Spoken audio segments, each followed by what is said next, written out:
وبركاته. إن الحمد لله نحمده ونستعينه ونستغفره ونعوذ بالله من شرور أنفسنا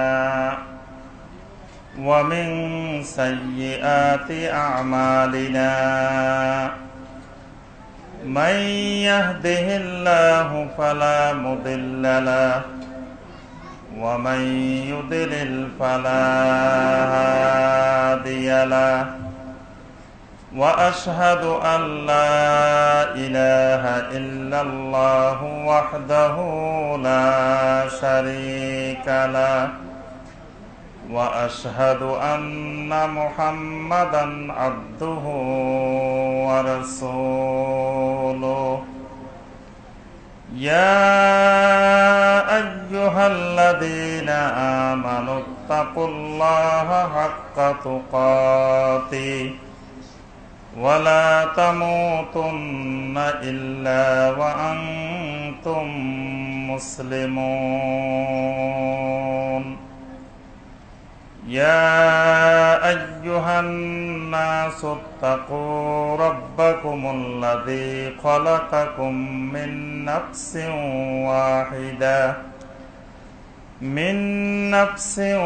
واحدة وخلق منها زوجها وبث منهما رجالا كثيرا ونساء. واتقوا الله الذي تساءلون به والأرحام إن الله كان عليكم رقيبا. يا أيها الذين آمنوا اتقوا الله وقولوا قولا سديدا يصلح لكم أعمالكم ويغفر لكم ذنوبكم ومن يطع الله ورسوله فقد فاز فوزا عظيما. وإذا قيل لهم تعالوا إلى ما أنزل الله وإلى الرسول قالوا حسبنا ما وجدنا عليه آباءنا أولو كان آباؤهم لا يعلمون شيئا ولا يهتدون. اللهم صل على محمد وعلى آل محمد كما صليت على إبراهيم وعلى آل إبراهيم إنك حميد مجيد. اللهم بارك على محمد وعلى آل محمد كما باركت على إبراهيم وعلى آل إبراهيم إنك حميد مجيد.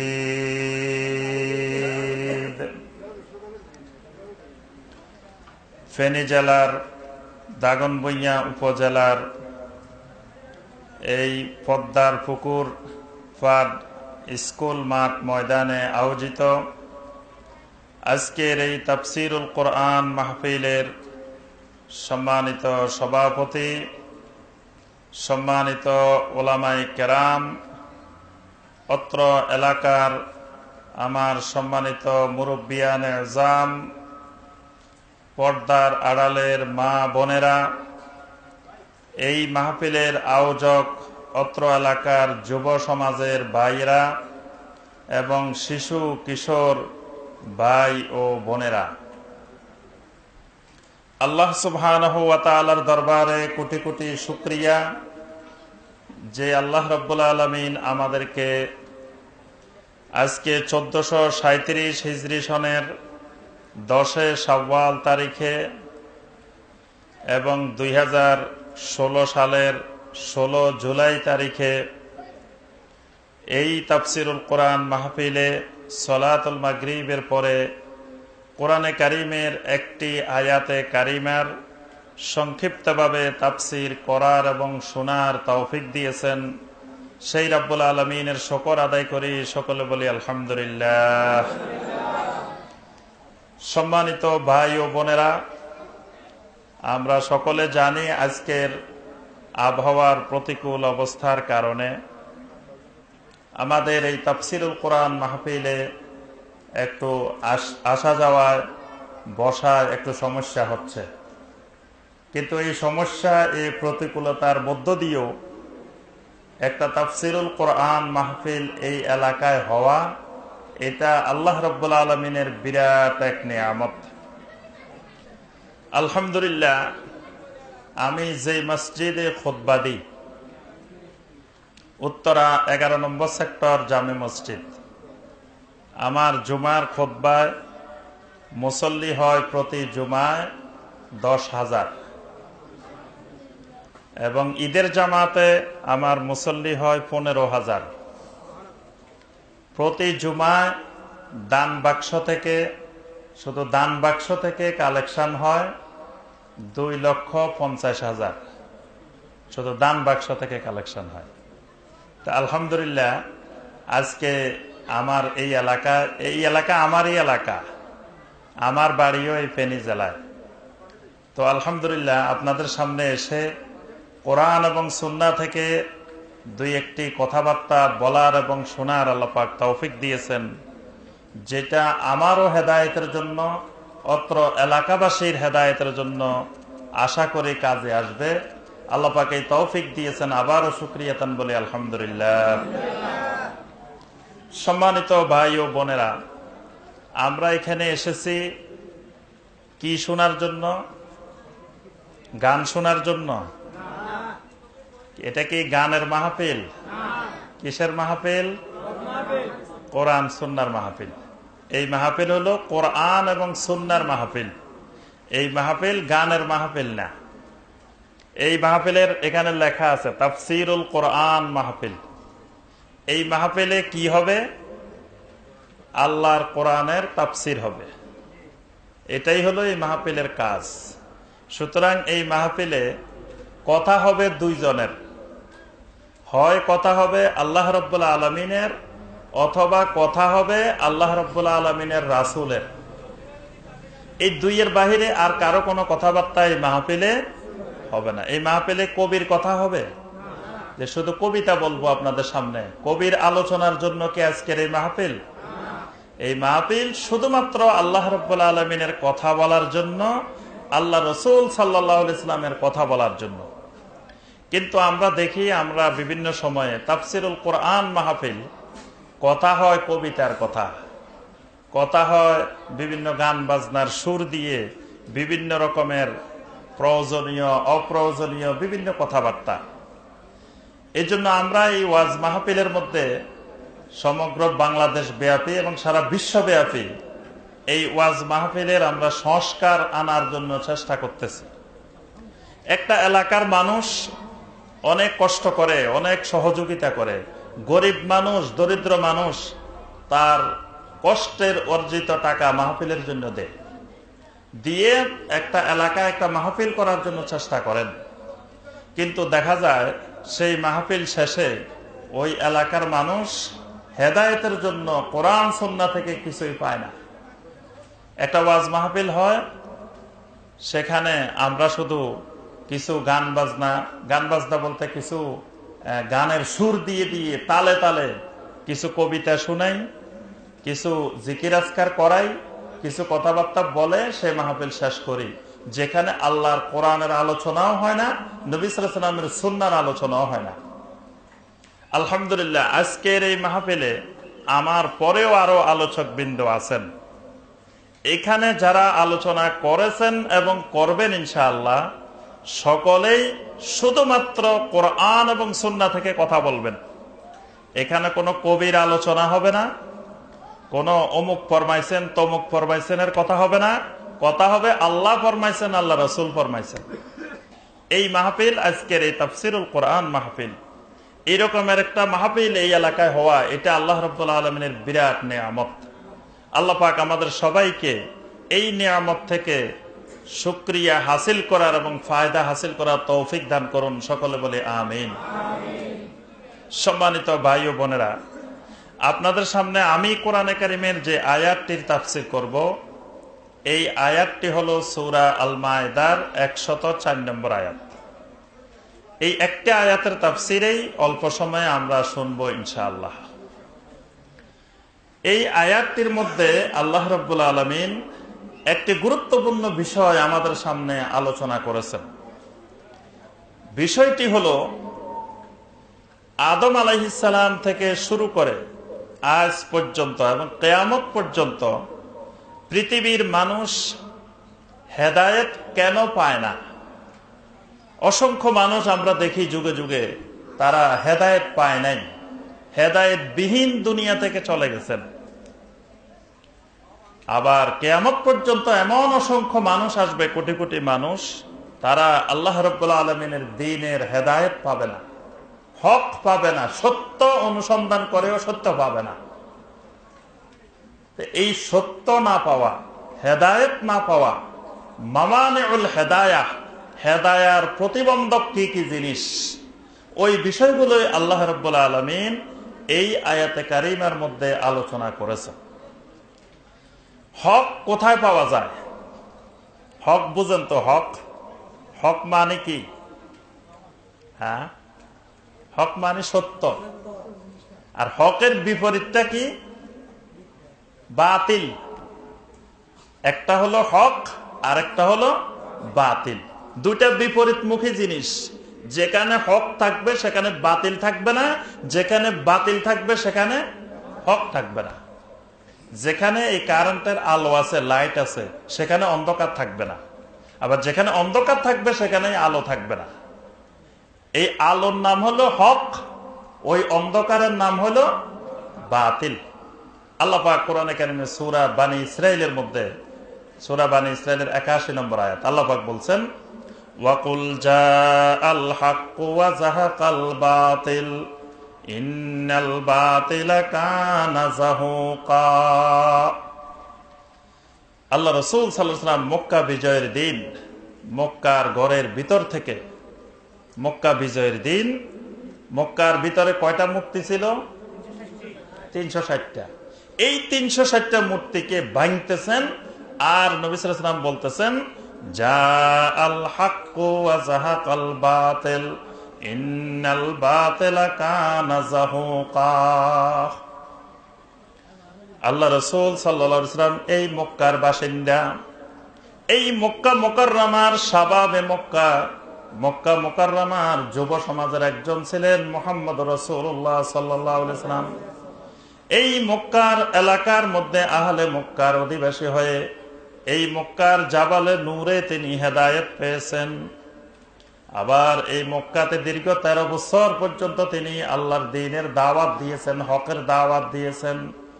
Medina Munawwara যাওয়ার পরেও আরো দীর্ঘ 8 বছর, তাহলে 13 বছর আর 8 বছরে কয় বছর? 21 বছর। নবুয়তের 21 বছর চলে গেছে, মক্কা থেকে 360টা মূর্তি সরাইতে পারেন নাই। তাহলে এই মূর্তি সরানো কত কঠিন। একজন রাসূল, যিনি রাহমাতুল লিল আলামিন, সাইয়্যিদুল মুরসালিন, খাতামুন নবিয়্যিন, তিনি দীর্ঘ 23 বছর নবুয়তের মধ্যে 21 বছর পরে গিয়ে তিনি বাতিল সরাইছেন। বাতিল উৎখাত করতে, বাতিল সরাইতে 21 বছর শুধু রাসূলের নবুয়তি জিন্দেগি অতিবাহিত হয়েছে। 21 বছর পরে নবী সাল্লাল্লাহু আলাইহি ওয়াসাল্লাম 8ম হিজরির রমাদান মাসে যখন মক্কা বিজয় করলেন, তখন এই মক্কার ঘরের ভিতর থেকে যখন মূর্তি সরাইতেছিলেন আর নবী সাল্লাল্লাহু আলাইহি ওয়াসাল্লাম বলতেছিলেন, জাআল হাক্কু ওয়া যাহাকাল বাতিল ইন্নাল বাতিলা কানা যাহুকা।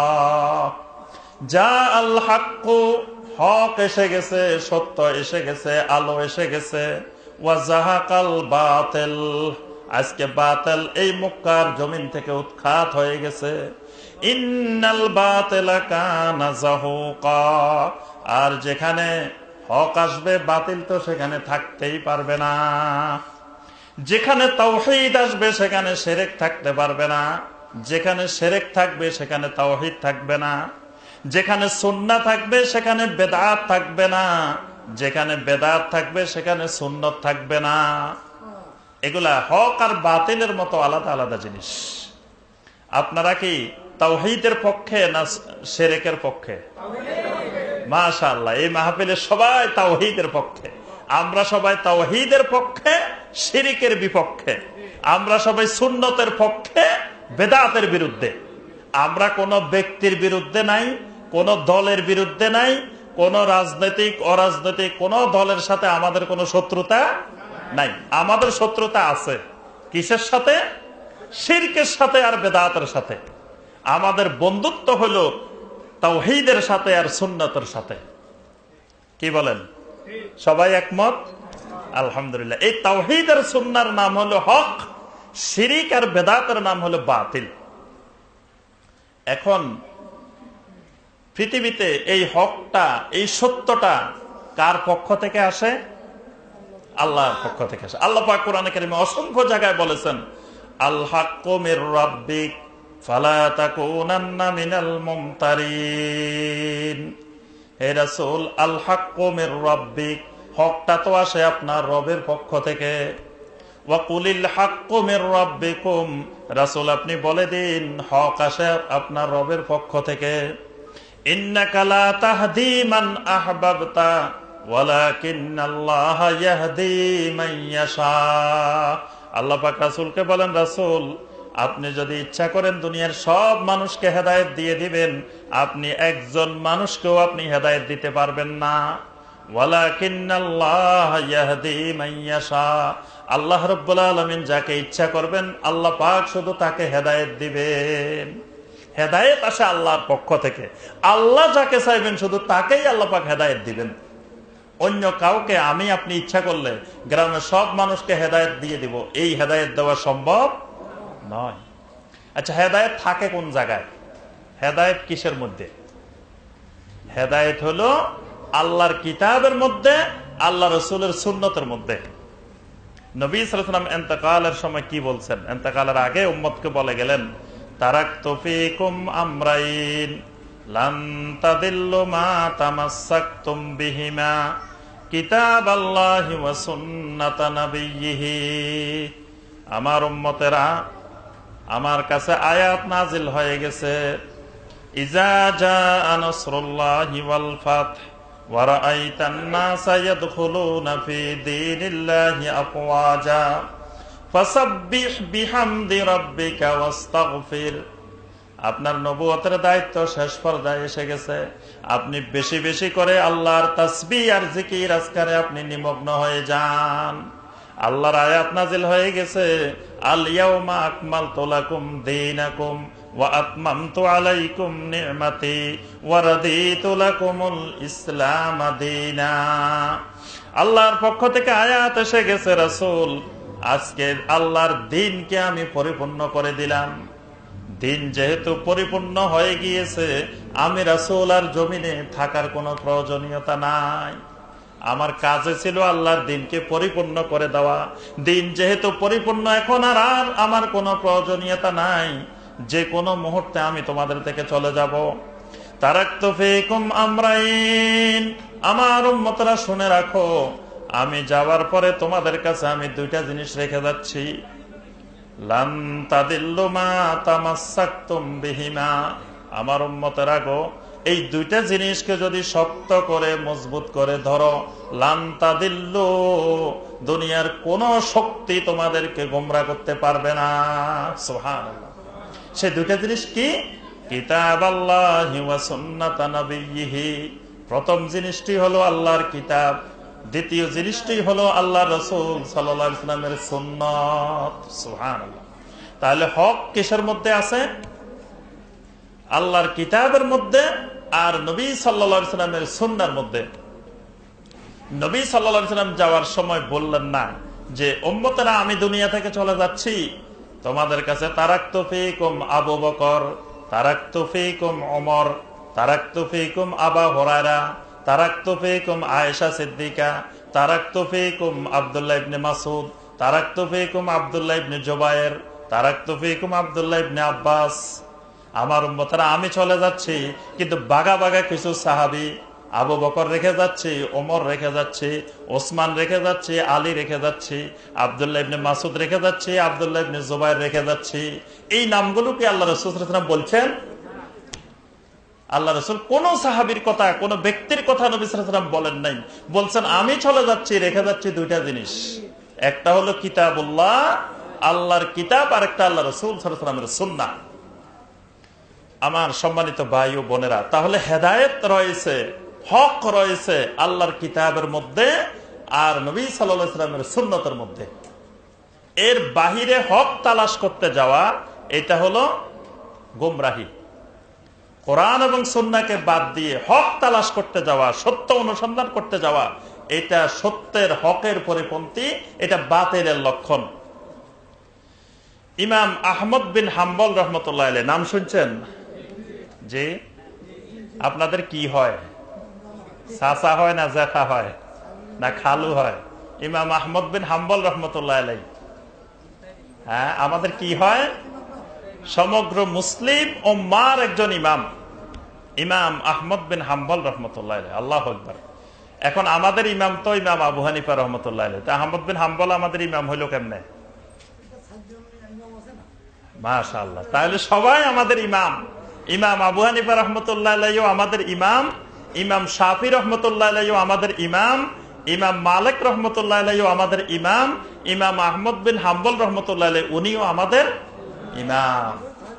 চারজন সবাই ইমাম। এর বাহিরেও আরো ইমাম আছে। তাফসীরের জগতের ইমাম, হাদিসের জগতের ইমাম, ফিকহের জগতের ইমাম, বিভিন্ন জগতের অনেক ইমাম আছে।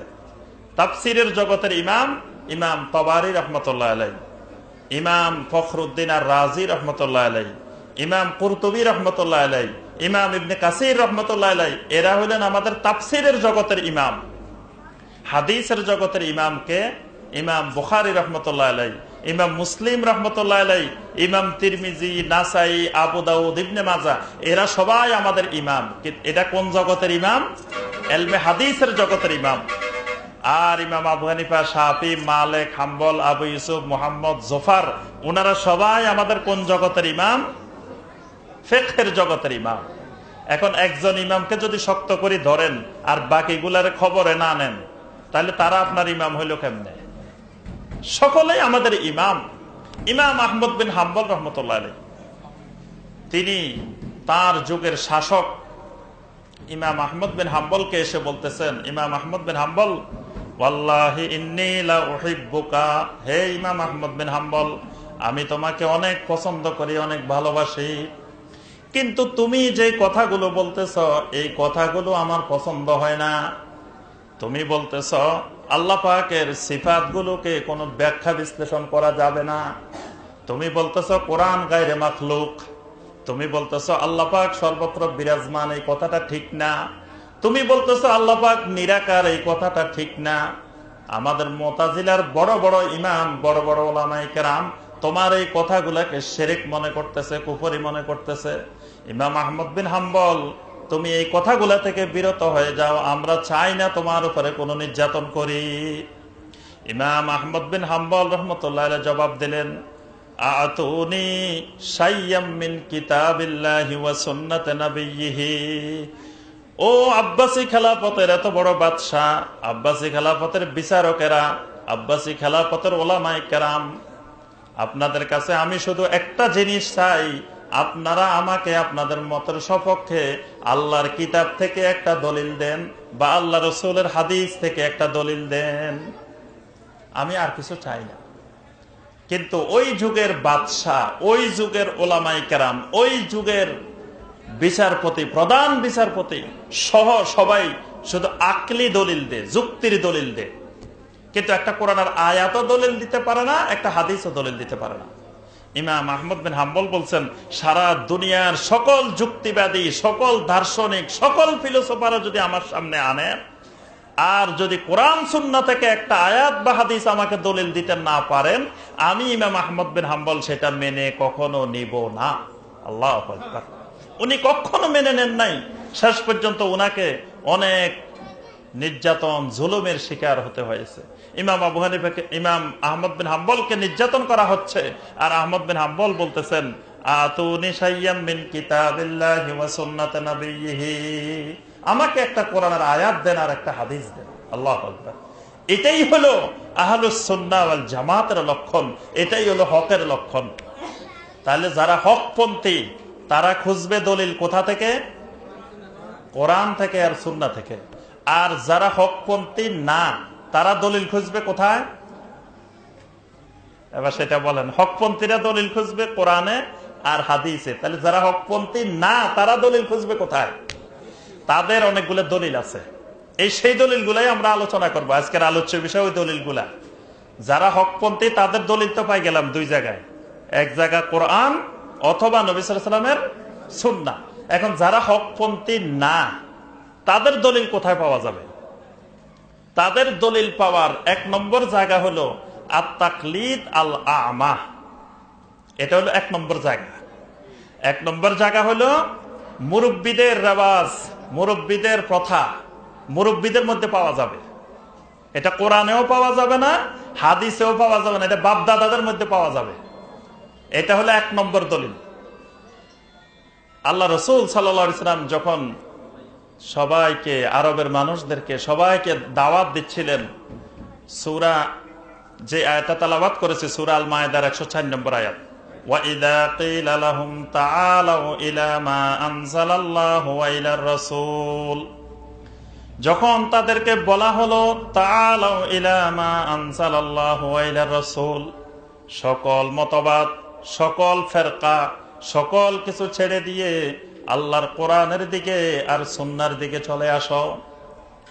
ক্বালু, তারা জবাব দিল, হাসবুনা মা ওয়াজাদনা আলাইহি আবাআনা, আমাদের মুরব্বিদেরকে, বাপ-দাদাদেরকে যেই জিনিসের উপরে পেয়েছি সেটাই আমাদের জন্য যথেষ্ট। আজকে নতুন যুগে নতুন নতুন হুজুর বাইরেছে, নতুন নতুন কথা শুনি, নতুন নতুন মাসালা শুনি, এই সব বাদ। আমাদের বাপ-দাদারা যেমনি চলছে ওইটাই ঠিক। তাহলে এই বাতিলের দলিল কোথায় পাওয়া যায়? বাপ-দাদাদের মধ্যে পাওয়া যায়। এই বাপ-দাদাদের এই সুন্নাত আজকের যুগে না, সেই নূহ আলাইহিস সালামের যুগের লোকেরা এই কথা বলছে, ফেরাউনের যুগের লোকেরা, মুসা আলাইহিস সালামের যুগের লোকেরা, তারাও এই কথা বলছে। নবী সাল্লাল্লাহু আলাইহি ওয়াসাল্লামের দাওয়াতের ক্ষেত্রে এই কথা বলছে। এই 1400 বছর পর আজকের যুগেও লোকেরা এই কথাটাই বলে। যদি বলেন যে ভাই আপনি যে কাজটা করতেছেন এটা ঠিক না, এটা সুন্নতের বিপরীত, এটা বেদাত বা এটা শিরক, বলে যে নতুন নতুন হুজুর, নতুন নতুন কথা, নতুন নতুন মাসালা। আমরা আমাদের বাপ-দাদা 14 গোষ্ঠীরই দেখে আসছি এমনি করতে। বাপ-দাদা 14 গোষ্ঠী মিলাদ পড়ছে, এখন নতুন নতুন হুজুর বাইরেছে কয় মিলাদ পড়া যাবে না, বলে না? তাহলে মিলাদ পড়া যাবে না, এটার দলিল পাওয়া যাবে কোথায়? কোরআন এবং সুন্নাহ। আর মিলাদ পড়া যাবে, এটার দলিল পাওয়া যাবে কোথায়? বাপ-দাদাদের মধ্যে, যে বাপ-দাদারা করে আসছে। 4 দিনের দিন খাওয়ার অনুষ্ঠান, 40 দিনের দিন খাওয়ার অনুষ্ঠান, পিঠা দেওয়ার অনুষ্ঠান, আরো যত রসুম রেওয়াজ আছে, এগুলা কোরআনেও পাওয়া যাবে না, হাদিসেও পাওয়া যাবে না। পাওয়া যাবে কোথায়? বাপ-দাদাদের মধ্যে। আল্লাহ পাক সূরা আল মায়েদার 104 নম্বর আয়াতে বলে দিয়েছেন, وَإِذَا قِيلَ لَهُمْ تَعَالَوْا إِلَى مَا أَنزَلَ اللَّهُ وَإِلَى الرَّسُولِ قَالُوا حَسْبُنَا مَا وَجَدْنَا عَلَيْهِ آبَاءَنَا أَوَلَوْ كَانَ آبَاؤُهُمْ لا يعلمون شيئا ولا يهتدون। আল্লাহ পাক বলেন, যদিও তাদের বাপ-দাদারা কিছুই জানতো না, এলেমও ছিল না, হেদায়েতও ছিল না। এখানে আমরা যারা বসে আছি, অনেকের বাপ-দাদা ছিল জীবনে এক ওয়াক্ত নামাজও পড়ে নাই, এরকম বাপ-দাদা ছিল না?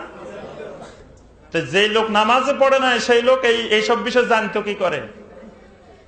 আল্লাহ পাক বলতেছেন, আওয়ালাউ কানা আবাউহুম লা ইয়ালামুনা শাইআ, এদের অনেকেরই ছিল বাপ-দাদারা কোনো এলেম ছিল না, জ্ঞান ছিল না। ওয়ালা ইয়াহতাদুন, হেদায়েত প্রাপ্ত ছিল না।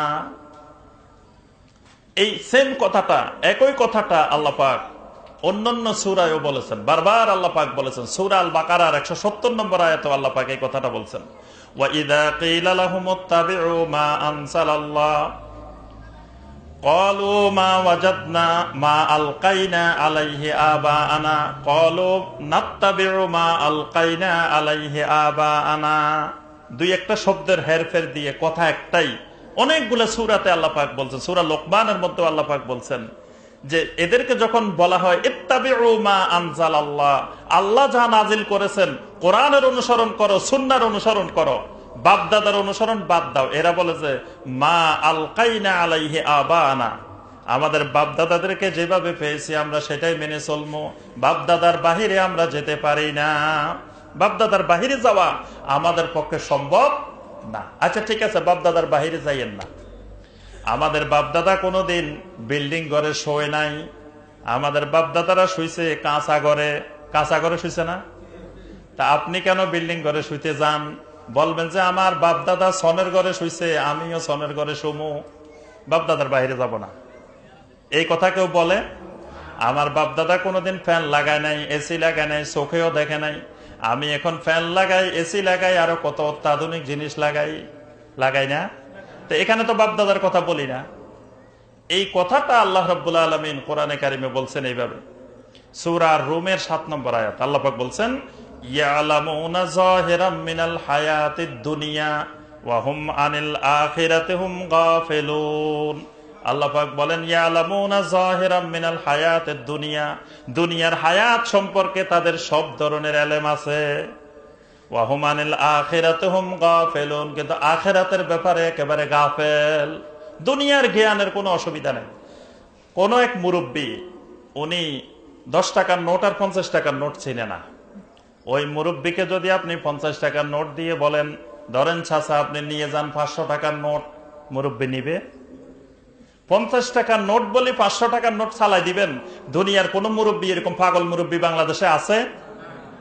তাহলে এটা 50 টাকা না 500 টাকা, মুরব্বী চোখ বন্ধ করে ধরলেও বুঝে, অন্ধ মানুষটা এমনি ঘষা দিলে বুঝে এটা কত টাকার নোট।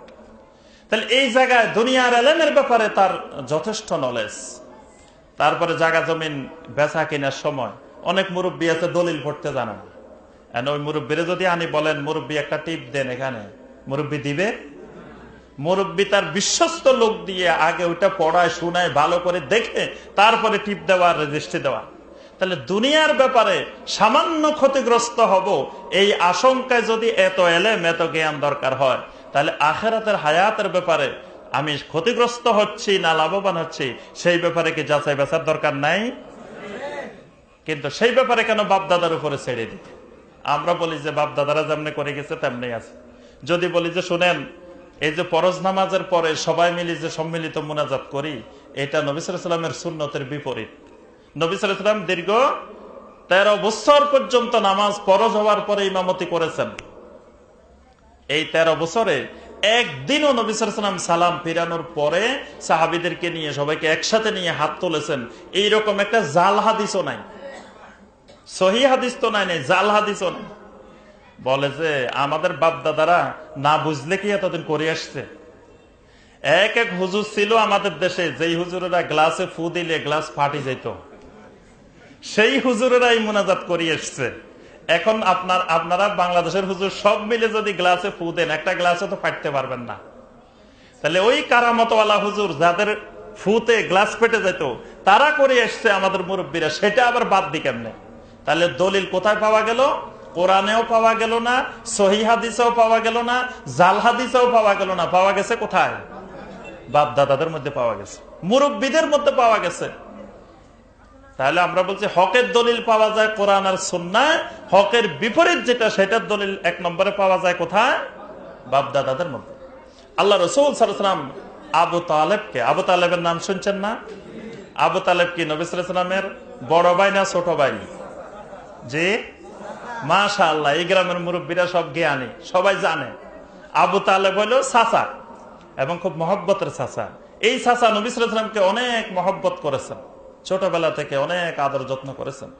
এই চাচা যখন মারা যাচ্ছে, নবী সাল্লাল্লাহু আলাইহি ওয়াসাল্লাম গেলেন, গিয়ে বললেন কি, ইয়া আম্মি কুল লা ইলাহা ইল্লাল্লাহ ফাইন্নী উহাজ্জুকা বিহি ইয়াউমাল কিয়ামাহ। আমার এত আদরের চাচা, মহব্বতের চাচা, জীবনে যখন মা হারিয়েছে, বাবা হারিয়েছে, দাদা হারিয়েছে, শেষ পর্যন্ত আমার আদরের মহব্বতের স্ত্রী খাদিজাকেও হারিয়েছে, কতগুলা ছেলে হারিয়েছে, জীবনের অনেক কিছু হারিয়েছে, অনেক মান সম্মান হারিয়েছে। অনেক কিছু হারানোর পরেও যার কাছে আসলে আমার সব হারানোর ব্যথা আমি ভুলে যাই, সেই মহব্বতের চাচা, যিনি আমাকে মুরগির বাচ্চার মতো আড়াল করে রাখতেন সব সময় ডানা দিয়ে, ওই চাচা গো, মৃত্যুর সময় আপনি শুধু লা ইলাহা ইল্লাল্লাহ বলেন, ফাইন্নী উহাজ্জুকা বিহি ইয়াউমাল কিয়ামাহ। আপনার লা ইলাহা ইল্লাল্লাহকে কিয়ামতের ময়দানে আমি আল্লাহ রাব্বুল আলামিনের কাছে হুজ্জত হিসাবে পেশ করব। চাচা অনেকক্ষণ পর্যন্ত চিন্তা করলেন, চিন্তা করে দেখলেন আমি কি আমার বাপ দাদাদের উপরে থাকবো, নাকি আজকে মুহাম্মদ সাল্লাল্লাহু আলাইহি ওয়াসাল্লামের নতুন দ্বীনের উপরে থাকবো। শেষ পর্যন্ত চাচা সিদ্ধান্ত জানিয়ে দিলেন, বাতিজারে শোনো, আমি অনেক চিন্তা ভাবনা করে দেখেছি, আমি আমার বাপদাদার নিয়ম পদ্ধতি আমি ছাড়তে পারবো না। আনা আলা মিল্লাতে আব্দুল মুত্তালিব, আমি মিল্লাতে মুহাম্মদ রাসূলুল্লাহ নাই, আমি মিল্লাতে আব্দুল মুত্তালিবে আছি, আব্দুল মুত্তালিবের মিল্লাতের উপরে আছি। আমি আমার আব্দুল মুত্তালিব ছাড়তে পারবো না, আমার মুরব্বী বাপদাদা এদেরকে আমি ছাড়তে পারবো না। এই যে আব্দুল মুত্তালিব শেষ পর্যন্ত যেটা করলেন, এটার মাধ্যমে কি হেদায়েত পাইছেন? পান নাই। বাপদাদা ধরে রাখলে কিয়ামত পর্যন্ত কোনো হেদায়েত পাওয়া যাবে না। এক নম্বরে হেদায়েত পাইতে হলে আপনার বাপদাদার রসুম রেওয়াজ ছাড়তে হবে। বাপদাদার রসুম রেওয়াজ যতক্ষণ আছে ততক্ষণ মনে করবেন আপনি গোমরাহির মধ্যে আছেন। বাপদাদার রসুম রেওয়াজ ছাড়বেন, মনে করবেন আপনি হেদায়েতের উপরে আছেন। এটা হলো মাওয়ানিউল হেদায়াহ, হেদায়েতের জন্য বড় প্রতিবন্ধক আত-তাকলিদ আল আমা, অন্ধভাবে কারো অনুসরণ। অন্ধভাবে একটা মানুষের অনুসরণ করা যাবে, সেই মানুষটাকে, সেই মানুষটা হলো মক্কার আব্দুল্লাহর ছেলে মুহাম্মদ ইবনে আব্দুল্লাহ সাল্লাল্লাহু আলাইহি ওয়াসাল্লাম। ইমাম মালিক রাহমাতুল্লাহি আলাইহি নবী সাল্লাল্লাহু আলাইহি ওয়াসাল্লামের কবরের পাশে ইলমে হাদিসের দার্স দিতেন, আর ছাত্রদেরকে ডেকে ডেকে বলতেন, শোনো আমার ছাত্ররা, কুল্লু ইউখাযু ওয়া ইউরাদ্দু ইল্লা সাহিবু হাযাল কবর সাল্লাল্লাহু আলাইহি ওয়াসাল্লাম। আমার ছাত্ররা শোনো, দুনিয়ার সকল মুসলিম উম্মাহ শোনো, দুনিয়ার প্রত্যেকটা মানুষের কথা গ্রহণ করা যায়, আবার প্রত্যাখ্যানও করা যায়, কিন্তু এই কবরে যিনি শুয়ে আছেন এই মানুষটার কথা শুধু গ্রহণই করতে হয়, প্রত্যাখ্যান করা যায় না। আল্লাহু আকবার। এই মানুষের কথা শুধু গ্রহণ করতে হবে, ছাড়া যাবে না। তোমার বুঝে আসুক আর না আসুক, তোমার যুক্তিতে বুঝে আসুক আর না আসুক। অজুভঙ্গের অনেকগুলা কারণ আছে, যুক্তিতে বুঝে আসে না। কি বুঝে আসে? অজুভঙ্গের কারণগুলা নিয়ে শুধু আপনি যুক্তিবাদী হন, আপনার ঈমান চলে যাবে। ইসলামের সব জায়গায় যদি যুক্তিবাদী হন তো ঈমান চলে যাবে। অজুভঙ্গের কারণের সাথে অজুর ফরজ ওয়াজিবের কোনো সম্পর্ক নাই, আপনার যুক্তিতে এটা বুঝে আসবে না। কিন্তু যুক্তিতে বুঝে না আসলেও ওই মানুষটার অন্ধ অনুকরণ করতে হবে, এই অন্ধ অনুকরণের মধ্যে হেদায়েত। কিন্তু ওই মানুষটা না বলে, আল্লাহ রাসূল সাল্লাল্লাহু আলাইহি ওয়াসাল্লাম না বলে, যদি ইমাম মালিক বলতেন আমাদেরকে যে শুনো তোমাদের বাতাস বের হলে ওযু চলে যাবে, আমরা ইমাম মালিক বললে সেটা মানতাম? কেন মানি? সেটা আল্লাহ রাসূল সাল্লাল্লাহু আলাইহি ওয়াসাল্লাম বলছেন। সুতরাং আল্লাহ রাসূল বললে সেটা অন্ধভাবে অনুকরণ করতে হবে। কিন্তু আল্লাহ রাসূল বলার পরে সহিহ হাদিস স্পষ্ট আমরা দেখতেছি এটা আল্লাহ রাসূলের হাদিস, কোরআনে কারীমের আয়াত, এরপরে যদি বলেন যে না এটা কোরআনের আয়াত হইলে তাও আমি মানি না, হাদিস হইলেও আমি মানি না, কারণ আমার মুরব্বীরা, আমার আকাবেরেরা এই হাদিস তো গ্রহণ করে নাই। আচ্ছা, আপনার মুরব্বীরা এই ক্ষমতা পাইলো কই রাসূলের হাদিস গ্রহণ করা না করার? এই ক্ষমতা, এই পাওয়ার আল্লাহর জমিনে তো কাউকে দেওয়া হয় নাই। রাসূলের হাদিস গ্রহণ করবে আর প্রত্যাখ্যান করবে, এই পাওয়ার দুনিয়ার কাউকে দেওয়া হয়েছে? ইমাম মালিক রহমতুল্লাহ এই জন্য কবরের দিকে দেখায় দেখায় বলতেন যে এই কবরের যিনি সাহেব হাজাল কবর, তার কথা শুধু শুনতেই হবে, মানতেই হবে, যুক্তিতে বিবেকে বুঝে আসুক আর না আসুক। এর বাহিরে যত মানুষ আছে সব মানুষের কথা যেটা কোরআন সুন্নাহর সাথে মিলবে সেটা গ্রহণ করা যাবে, যেটা মিলবে না সেটা গ্রহণ করা যাবে না। এই জন্য সাহাবাই কেরাম রাদওয়ানুল্লাহি তাআলা আলাইহিম আজমাইন, তাদের সামনে যদি আবু বকরও কথা বলতেন, ওমরও কথা বলতেন, সেই কথা যদি রাসূল সাল্লাল্লাহু আলাইহি ওয়াসাল্লামের কথার সাথে না মিলতো, আবু বকর ওমরের কথাকে ফেলে দিতেন, রাসূলের কথাকে গ্রহণ করতেন। ওমর রাদিয়াল্লাহু তাআলা আনহু একদিন জুমার খুতবা দিচ্ছেন, বুখারীর হাদিস। ওমর রাদিয়াল্লাহু তাআলা আনহু বললেন, নবী সাল্লাল্লাহু আলাইহি সাল্লাম আমাদের ওই সময়ে জীবিত থাকাকালীন যতগুলো বিয়ে হইতো সব বিয়েতে যে মোহর নির্ধারণ করতেন, সেই মোহর কোনোদিন 700 আউকিয়ার বেশি হইতো না, 700 আউকিয়ার নিচে থাকতো। আজকে আমরা দেখতে পাচ্ছি আপনারা মোহরের ক্ষেত্রে সীমা লঙ্ঘন করতেছেন, নারীদেরকে বেশি বেশি মোহর দিয়ে দিচ্ছেন। ওমর রাদিয়াল্লাহু তাআলা আনহু খুতবার মধ্যে দাঁড়িয়ে দাঁড়িয়ে বলতেছেন, এটা সপক্ষে কোন কোরআনের আয়াত দলিল দেন নাই, নবী সাল্লাল্লাহু আলাইহি ওয়াসাল্লামের কোন হাদিসও দলিল দেন নাই। দলিল দিচ্ছেন নবী সাল্লাল্লাহু আলাইহি ওয়াসাল্লামের আমল, যে নবী সাল্লাল্লাহু আলাইহি ওয়াসাল্লাম জীবিত থাকাকালীন আমরা এই কাজটা করতাম। তখন ওই মুসল্লিদের মধ্য থেকে এক মহিলা মুসল্লি উঠে বললেন, ওমর এই ব্যাপারে আমার কিছু বক্তব্য আছে। ওমর বললেন, ঠিক আছে, তোমার বক্তব্যটা বলো। তখন ওই মহিলা বললেন, শুনেন, 1 নম্বরে আমি দলিল দিব আল্লাহর আয়াত থেকে, আল্লাহর কোরআন থেকে। আল্লাহ পাক বলছেন, ওয়া ইন আতাইতুম ইহদাহুন্না কিনতারান ফালা তাখুযু মিনহু শাইআ, যদি তোমরা তোমাদের স্ত্রীদেরকে মোহর হিসাবে কোটি কোটি টাকাও যদি দিয়ে দাও, ফালা তাখুযু মিনহু শাইআ, তালাক হয়ে যাওয়ার পরে ওই টাকা থেকে 1 টাকাও আর ফেরত নিও না। তাহলে আল্লাহ পাক এখানে বলছেন কোটি কোটি টাকাও যদি স্ত্রীকে দিয়ে দাও, তাহলে কোটি কোটি টাকা মোহর দিলে আল্লাহ পাকের কোনো আপত্তি নাই। আল্লাহ রাসূল সাল্লাল্লাহু আলাইহি ওয়াসাল্লাম মোহরের সর্বনিম্ন পরিমাণ নির্ধারণ করেছেন, সর্বোচ্চ পরিমাণ নির্ধারণ করেন নাই। নবী সাল্লাল্লাহু আলাইহি ওয়াসাল্লাম বলেছেন 10 দিরহামের কমে মোহর হয় না, কিন্তু বলেন নাই এত দিরহামের উপরে মোহর দেওয়া যাবে না। তাহলে যেই জিনিসে বেশি মোহর দিলে আল্লাহ পাকের আপত্তি নাই, আল্লাহ রাসূলের আপত্তি নাই, আপনি ওমরকে আল্লাহ রাসূলের থেকেও বেশি প্রভাবশালী, আপনার আপত্তি কেন? আল্লাহু আকবার। ওমরটাকে, এই ওমর মানে একদিকে তিনি মুসলিম রাষ্ট্রের, মুসলিম জাহানের খলিফাতুল মুসলিমিন, 2 নম্বরে তিনি নবী সাল্লাল্লাহু আলাইহি ওয়াসাল্লামের সাহাবীদের মধ্যে জান্নাতের সুসংবাদ প্রাপ্ত একজন সাহাবী, 3 নম্বরে ওমর রাদিয়াল্লাহু তাআলা যে রাস্তায় যাইতেন শয়তান সেই রাস্তা থেকে পালিয়ে আরেক রাস্তায় যাইতেন। আল্লাহু আকবার। এটা অন্য কোন সাহাবীর এই বৈশিষ্ট্য, এই কারামত ছিল না, শুধু ওমর রাদিয়াল্লাহু তাআলার এই কারামত ছিল। ওমর যে রাস্তা দিয়ে যাবে শয়তান সেই রাস্তা দিয়ে যাবে না, ভয়ে। তাহলে ওই সাহাবীর কথা মহিলা মেনে নেয় নাই, মহিলা সাথে সাথে কোরআনে কারিমের আয়াত দিয়ে দলিল দিলেন, হাদিস দিয়ে দলিল দিলেন। ওমর রাদিয়াল্লাহু তাআলা চিন্তা করলেন আসলে তো কথা ঠিক। আল্লাহু আকবার। সাহাবায়ে কেরামের সামনে যখন কোরআনের আয়াত এসে যেত, হাদিস এসে যেত, তখন সব বাদ। তখন ওমর রাদিয়াল্লাহু তাআলা বললেন, ইন্না উমর কাদ আখতা ওয়া ইন্না ইমরাতান কাদ আসাবাত। দুনিয়ার মুসলিম জাহান শুনে রাখো, আমি ওমর যে বক্তব্য দিয়েছিলাম সেই বক্তব্যটা ভুল বক্তব্য ছিল, আর এই মহিলা যে বক্তব্য দিলেন এই মহিলার বক্তব্যটা সঠিক। সুবহানাল্লাহ। এটাই হলো হেদায়েত প্রাপ্ত মানুষের নমুনা, যে হেদায়েত প্রাপ্ত মানুষদের কাজ হলো কোরআন আর সুন্নাহ যেটা বলবে সেটাই হক। অন্য কেউ কি বলছে, কোরআন সুন্নাহর মোকাবেলায় কোন ইমামের কথায় যদি ভুল হয় তো ইমামের কথা ফেলে দিবে, কোরআন আর সুন্নাহর ইত্তেবা করবে। তাহলে হেদায়েত পেতে হলে 1 নম্বরে বাপ দাদার কথা, মুরব্বীদের কথা যদি কোরআন সুন্নাহর সাথে না মিলে, কোরআন সুন্নাহর খেলাফ হয়, সেটা ছেড়ে দিতে হবে। 2 নম্বরে আপনার যেই জিনিসের আমরা বলছি হকের দলিল পাওয়া যাবে কোরআন সুন্নাহয়, আর যেটা হক না সেটার দলিল কোথায় কোথায় পাওয়া যাবে সেটা বলতেছি। 1 নম্বর বলছি কোথায় পাওয়া যাবে, যে মুরব্বীদের কথায়, বাপ দাদাদের মধ্যে পাওয়া যাবে। 2 নম্বরে যেখানে পাওয়া যাবে সেটার নাম হলো জাহালত, মূর্খতার মধ্যে পাওয়া যাবে, জাহেলের মধ্যে পাওয়া যাবে। জাহেল কাকে বলে? জাহেল মানে লেখাপড়া জানে না, তাকে জাহেল বলা হয় না।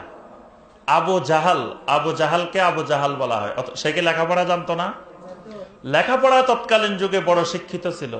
যে বাইতুল্লাহর মতো আল্লাহর ঘরের পরিচালনা কমিটির সদস্য ছিল, সারা দুনিয়ার মানুষকে পরিচালনা করার মতো তার জ্ঞান ছিল, কিন্তু তাও রাসূল সাল্লাল্লাহু আলাইহি ওয়াসাল্লাম তাকে বললেন আবু জাহাল। এই মূর্খতা কিসের মূর্খতা?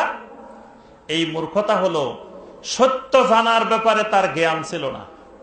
তার সামনে নূর জ্বলতেছে, বাতি জ্বলতেছে, সে বাতি সে চিনে নাই। মুহাম্মদ রাসূলুল্লাহ সাল্লাল্লাহু আলাইহি ওয়াসাল্লাম তার ঘরে, অথচ সে সেটা চিনতে পারে না। এর থেকে বড় জাহেল আর কে হইতে পারে? এই জন্য নবী সাল্লাল্লাহু আলাইহি ওয়াসাল্লাম বলছেন সে আবু জাহাল, সে তো জাহেল।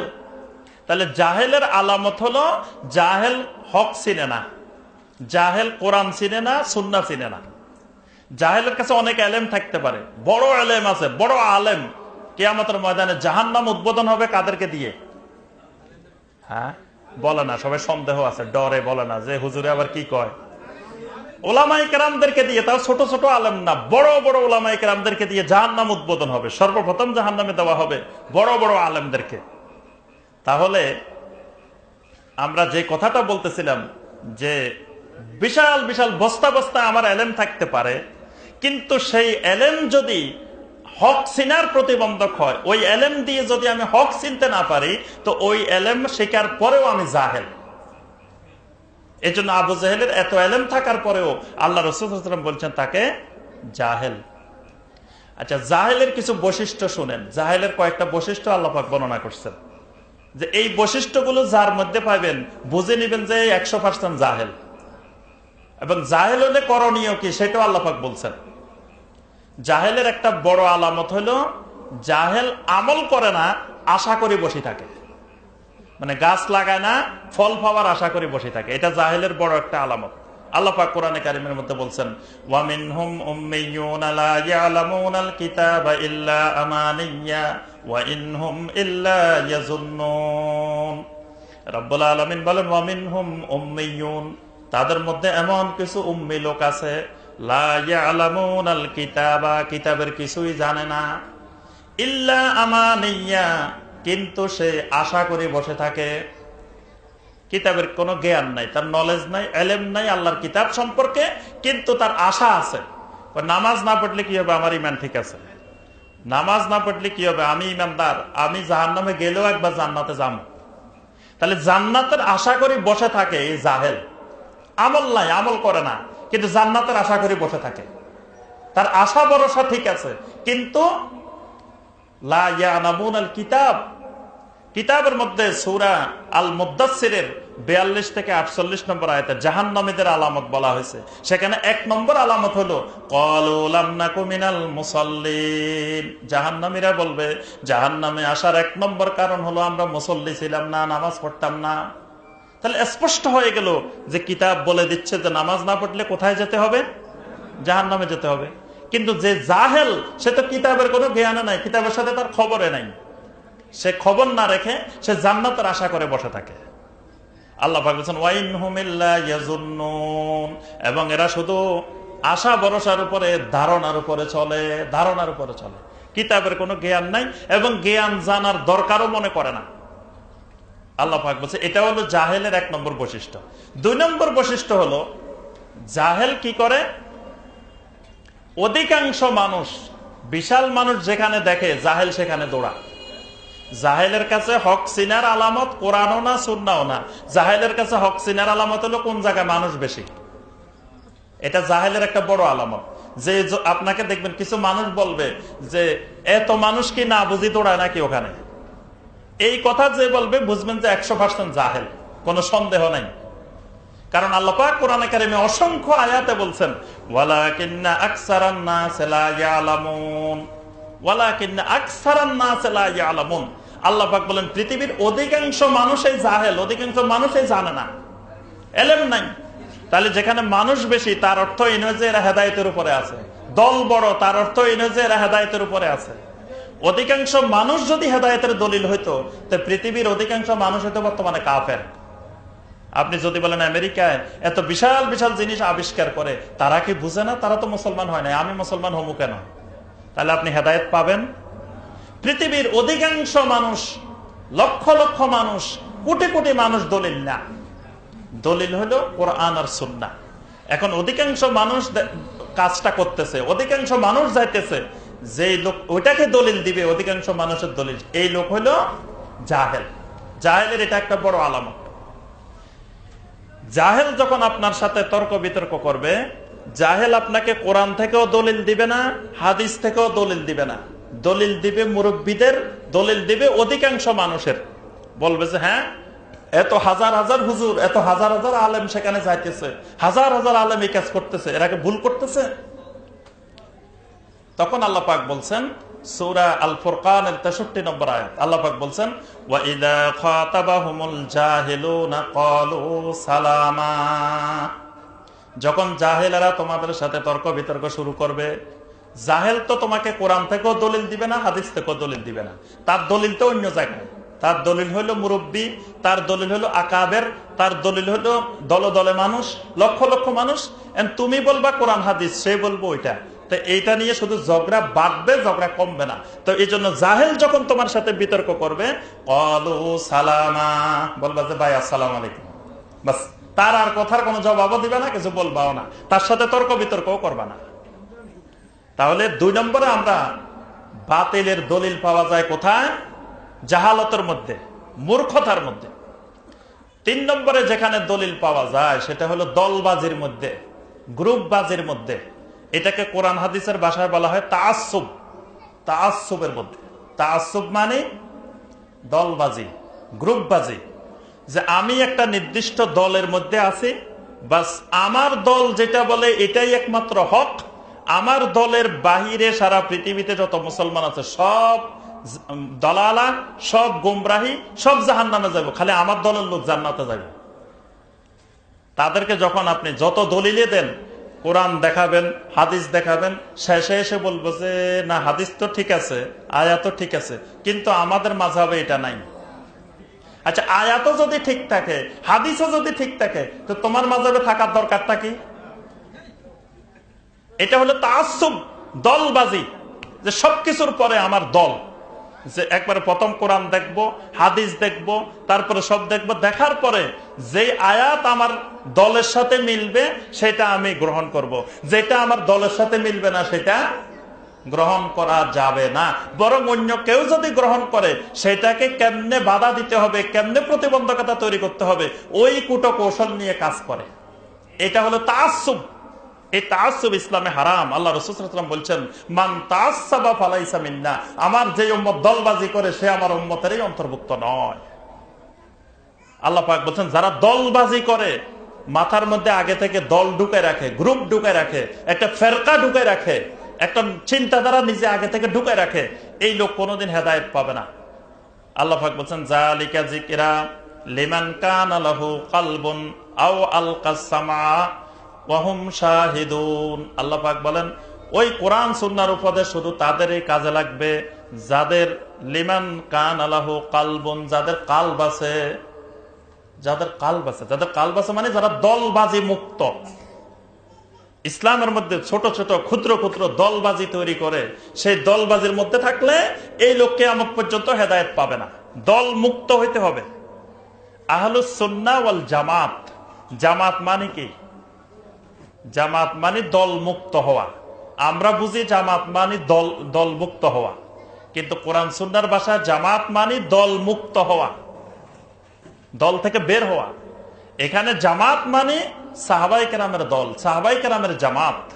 সাহাবায়ে কেরাম যে আকীদা, যে আমল পোষণ করতেন, এটাই জামাত। তাহলে আমরা 3 নম্বরে কি পাইলাম? তাআসসুব, দলবাজি।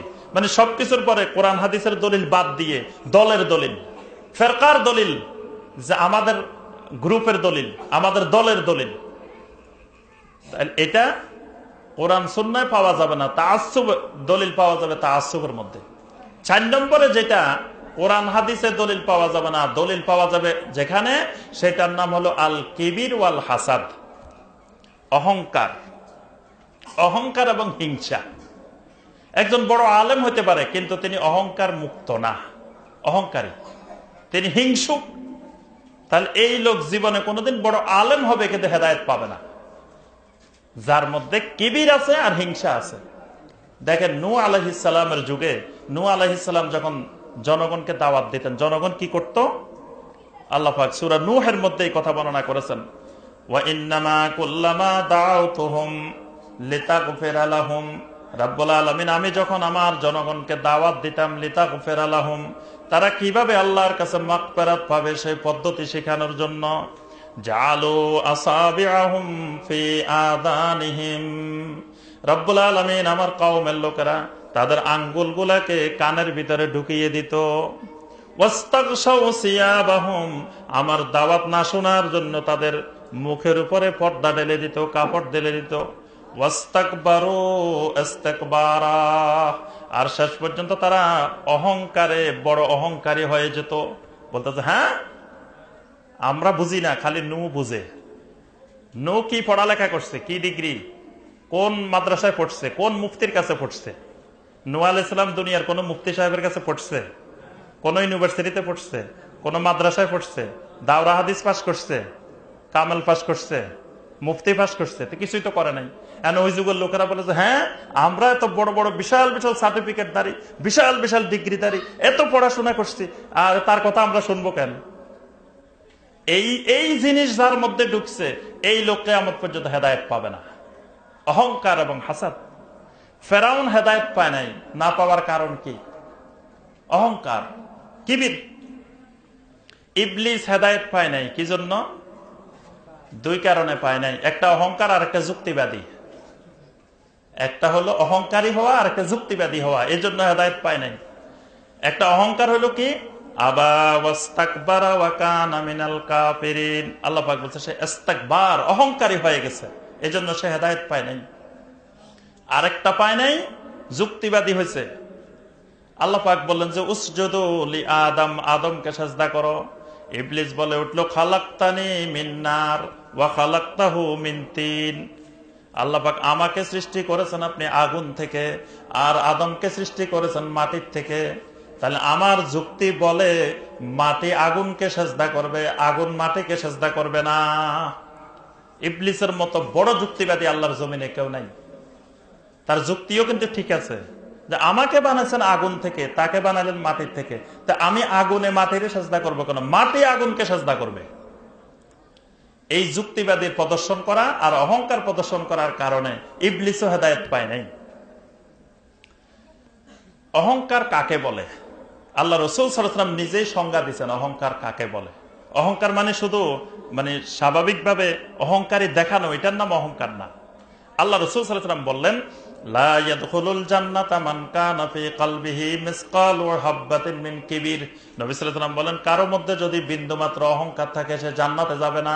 সাহাবায়ে কেরাম জিজ্ঞাসা করলেন ইয়া রাসূলুল্লাহ সাল্লাল্লাহু আলাইহি ওয়াসাল্লাম ইন্নার রাজুলা ইউহিব্বু আন ইয়াকুনা সাওবুহু হাসানা ওয়া না'লুহু হাসানা, কোন লোক যদি পছন্দ করে তার জামাটা পোশাকটা খুব সুন্দর থাকুক, তার জুতাগুলো খুব সুন্দর থাকুক, তাহলে কি সে অহংকারী হবে কিনা? নবী সাল্লাল্লাহু আলাইহি ওয়াসাল্লাম বললেন না, সে অহংকারী না।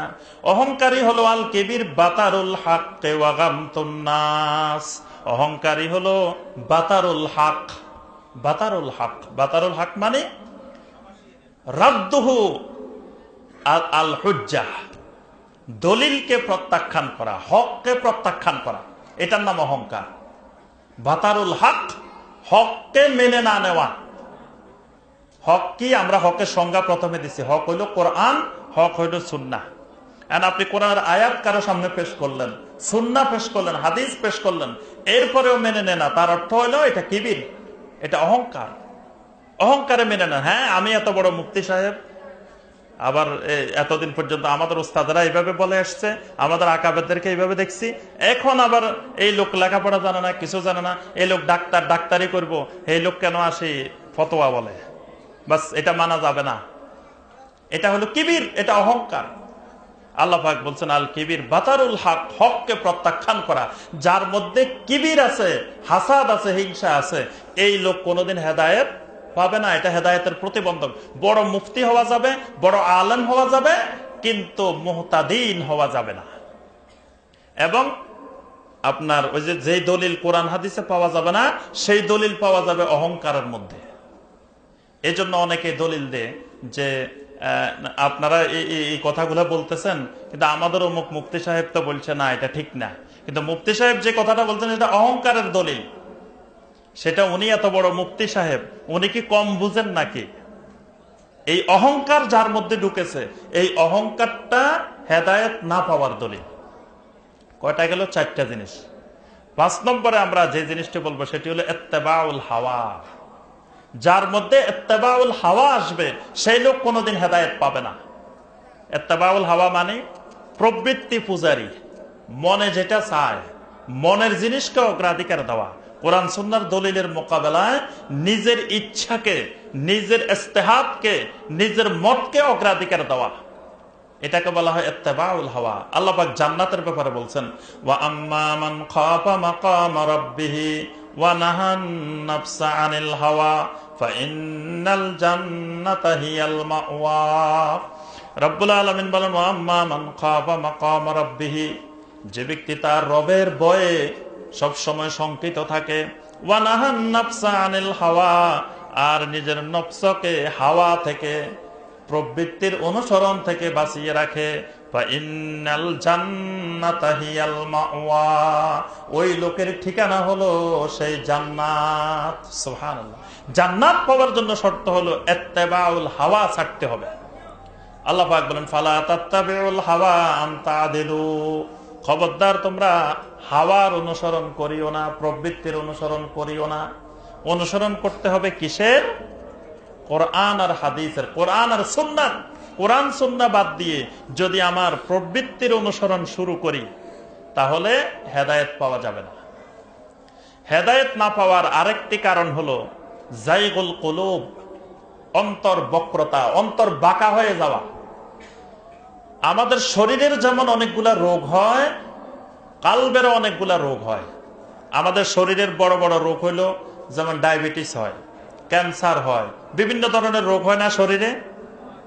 তো শুধু শরীরের রোগ হয়, কালবের রোগ হয় না? কালবের অনেক বড় বড় রোগ আছে। এই রোগগুলার মধ্য থেকে একটা বড় ধরনের রোগ হলো জাইগুল কুলুব। এটা কালবের একটা বড় ধরনের রোগ। জাইগুল কুলুব মানে কলব বাঁকা হয়ে যাওয়া। কলব অনেক সময় সোজা থাকে, আবার অনেক সময় এটা বাঁকা হয়ে যায়।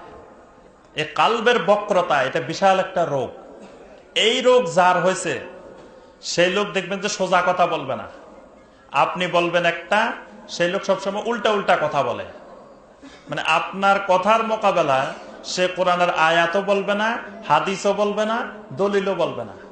প্রথমে বলবে যে, আরে মিয়া আপনি মাদ্রাসায় কদিন পড়ছেন? আমরা আজকে 20 বছর মাদ্রাসায় পড়ি, বুখারী শরীফ বুঝি না এখনো।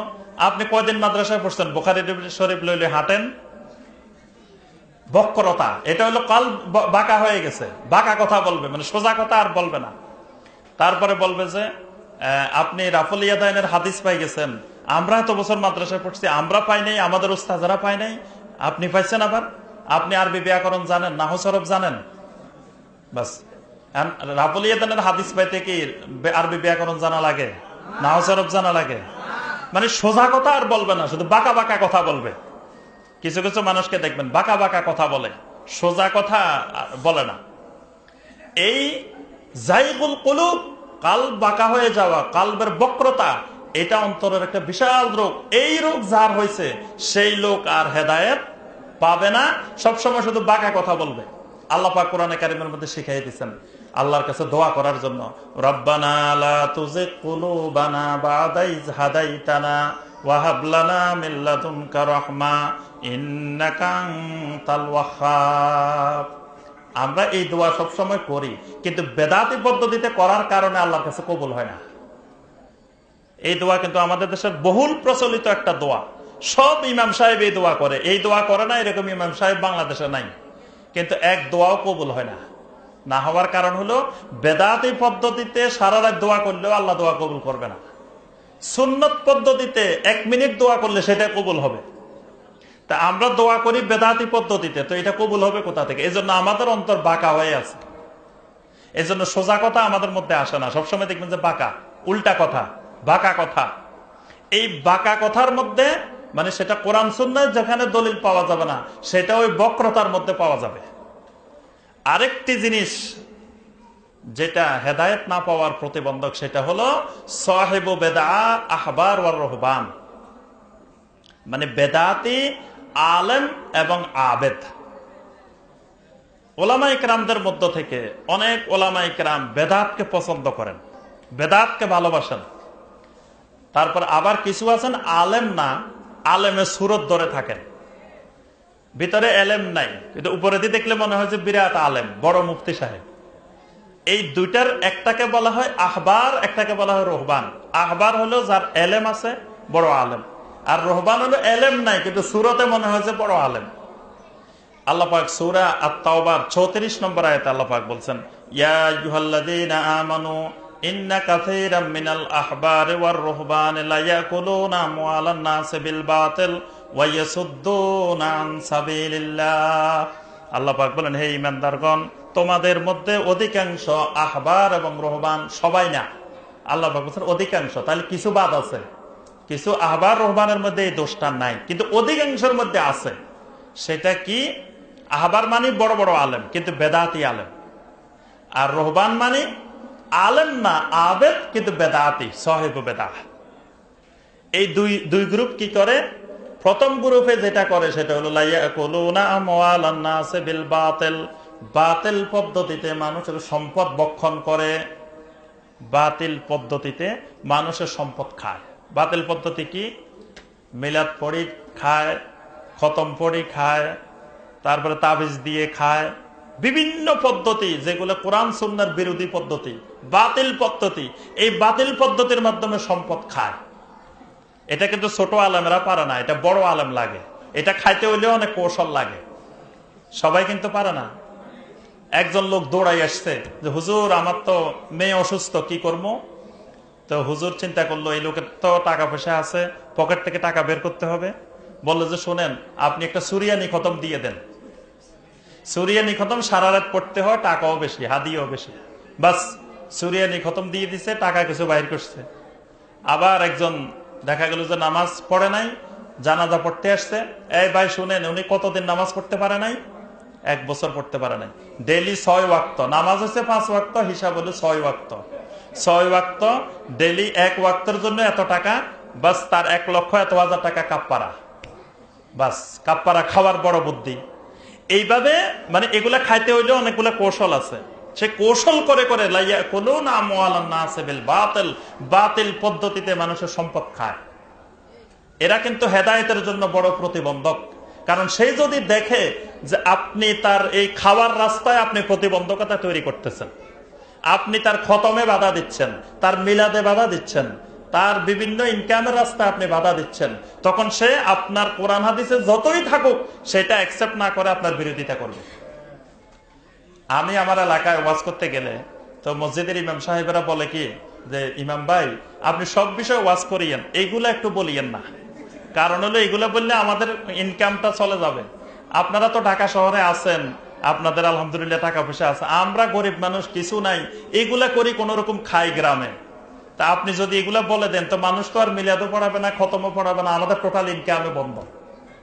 তাহলে হক পাওয়ার জন্য এই সাহিব বেদাত, বেদাতি ওলামা ইকরাম বড় অন্তরায়। এটা আল্লাহ পাক বলছেন সূরা আত-তাওবার 34 নম্বর আয়াত। আর ওই যে আরেক গ্রুপ বলছেন রুহবান, রুহবানরা কি করে? ওয়ায়াসুদ্দুনা আন সাবিলিল্লাহ। এগুলার কাছে এলেমও নাই, কিচ্ছু নাই, কিন্তু চেহারা সুরতে মনে হয় যে বিশাল দরবেশ। এগুলার কাজ হলো ওয়ায়াসুদ্দুনা আন সাবিলিল্লাহ, এগুলা ঘুরে ঘুরে মানুষকে আল্লাহর রাস্তায় প্রতিবন্ধকতা তৈরি করে।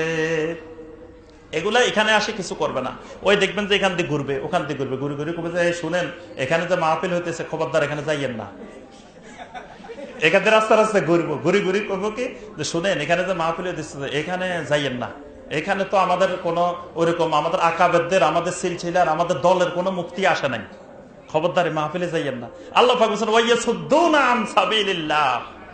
এদের কাছে ভিতরে কোনো এলেম নাই, চেহারা সুরতে ইসলামের লেবাস ধরে, এইগুলা আল্লাহর রাস্তা মানুষদেরকে প্রতিবন্ধকতা তৈরি করে। এরপর সর্বশেষ যেটা বলে আমরা শেষ করবো সেটা হলো আদমু খাশিয়াতিল্লাহ।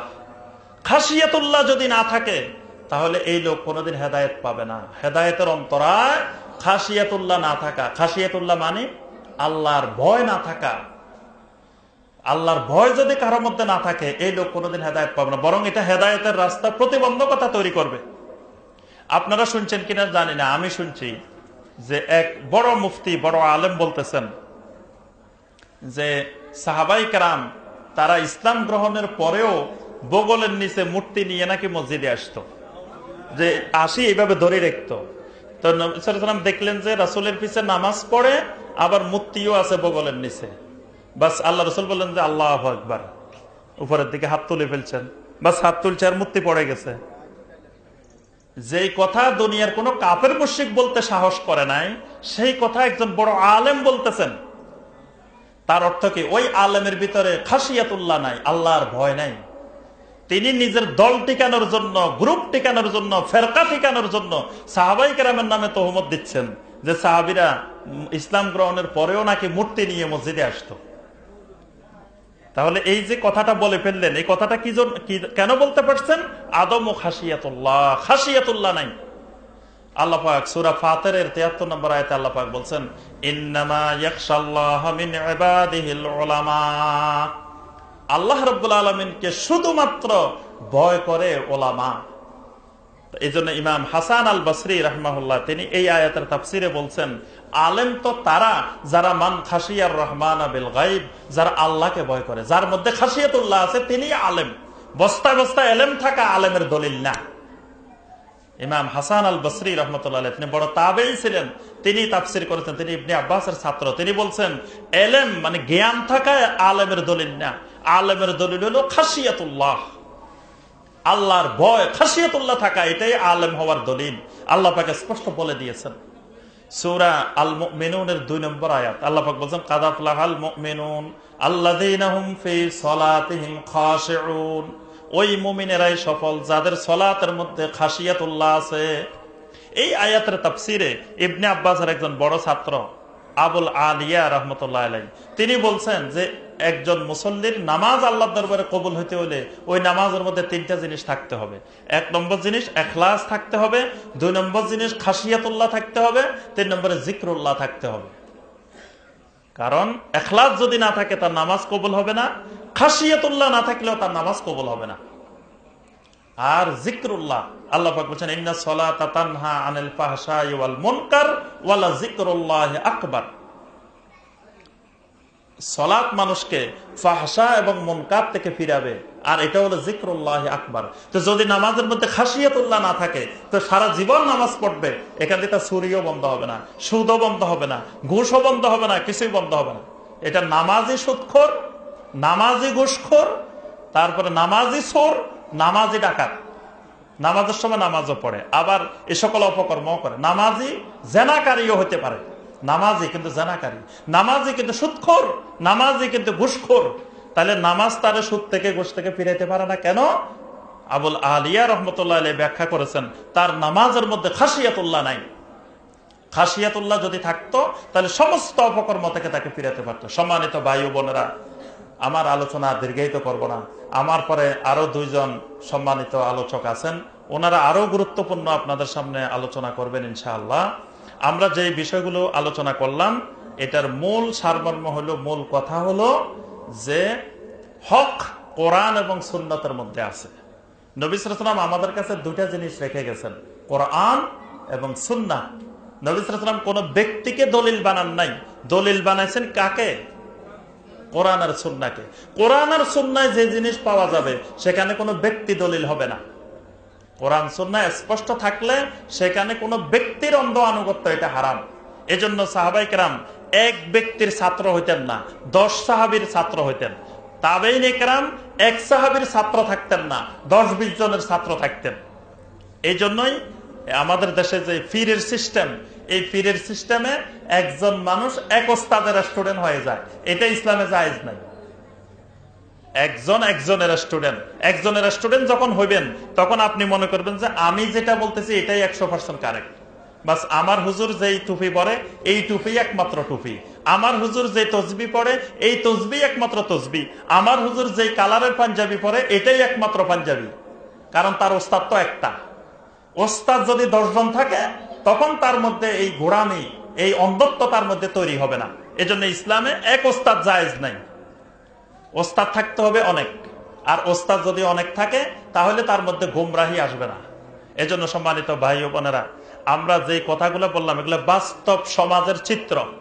আমাদের এই বাস্তব অভিজ্ঞতায় আমরা দেখি সমাজে কি কি বলে, সেই চিত্রগুলোই আপনাদের সামনে তুলে ধরেছি, কোরআনের সাথে আমাদের সমাজের চিত্র। এই জন্য আমরা সমাজে সুন্নতের সাথে খবরদার কখনো বেয়াদবি করবেন না। সুন্নত আপনি পালন করেন আর না করেন, কিন্তু সুন্নতের সাথে বেয়াদবি করবেন না। যেমন ধরেন, আপনি আপনার দৃষ্টিতে এটা সুন্নত না, আপনি মনে করতেছেন এটা সুন্নত না, বাস ভালো, আপনি সুন্নত না এটা পালন করবেন না। এটা আরেকজন পালন করতে গেলে আপনি ওই সুন্নতের সাথে বেয়াদবি করবেন না। আল্লাহর ঘরে যারা গেছেন, হজে গেছেন, মক্কা মদিনায় গেছেন, নামাজের মধ্যে কত রকমের চিত্র দেখছেন না? হাজী সাহেবেরা দেখছেন না? কেউ হাত এখানে বাঁধছেন, কেউ এখানে বাঁধছেন, কেউ এখানে বাঁধছেন, কেউ ছেড়েও দিচ্ছেন, কিন্তু একজন আরেকজনের সাথে ঝগড়া করছেন। এই নিয়ে তুমি হাত ছেড়ে দিছো কেন? তারে যাই ধরি জোর করে হাতের এখানে বাঁধি দিছে। তো সেখানে কোনো ঝগড়া নাই, কিছু নাই। আল্লাহর ঘরের মতো জায়গা, পৃথিবীর বড় বড় ওলামায়ে কেরাম যেখানে, আপনি আমি যেখানে ছোটখাটো আলেম এখানে আছি, সেখানে কেমন করে একজন মানুষ, হয়তো আমি এখানে হাত বাঁধি, উনি এখানে বাঁধছে, তাকে আমি মসজিদ থেকে বের করে দিচ্ছি, এটা তো সুন্নতের সাথে বেয়াদবি করতেছি। আমি হয়তো ওই সুন্নত পালন করতেছি না, ঠিক আছে, করব না, কিন্তু আরেকজন করতে গেলে তাকে বের করে দেওয়া, তার সাথে বেয়াদবি করা, এটা সুন্নতের সাথে বেয়াদবি। এজন্য আমি আপনাদেরকে অনুরোধ করব, কোরআন এবং সুন্নাহ থেকে দলিল নেন। ওই মুরব্বী, ওই তাআসসুব, দলবাজি, ওই আকাবের, তারপরে ওই সাহেবে বেদা, তারপরে ইত্তেবাউল হাওয়া, এগুলো বাদ দিয়ে খালেস ভাবে আমরা কোরআন এবং সুন্নাহকে শক্ত করে ধরি। আল্লাহ পাক আমাদের সবাইকে এবং খাস করে অত্র এলাকার সকল ভাই বোনকে আল্লাহ পাক সহি দ্বীন গ্রহণ করার, মানার, বুঝার তৌফিক দান করুন। ওয়া মা তাওফিক ইল্লা বিল্লাহ। নাফাআনিল্লাহু ওয়া ইয়্যাকুম বিল কুরআনিল আযীম ওয়া বিসুন্নতি নাবিয়্যিহিল কারীম সাল্লাল্লাহু আলাইহি ওয়াসাল্লাম। সুবহানাকা আল্লাহুম্মা বিহামদিকা আশহাদু আল্লা ইলাহা ইল্লা আনতা আস্তাগফিরুকা ওয়া আতুবু ইলাইক।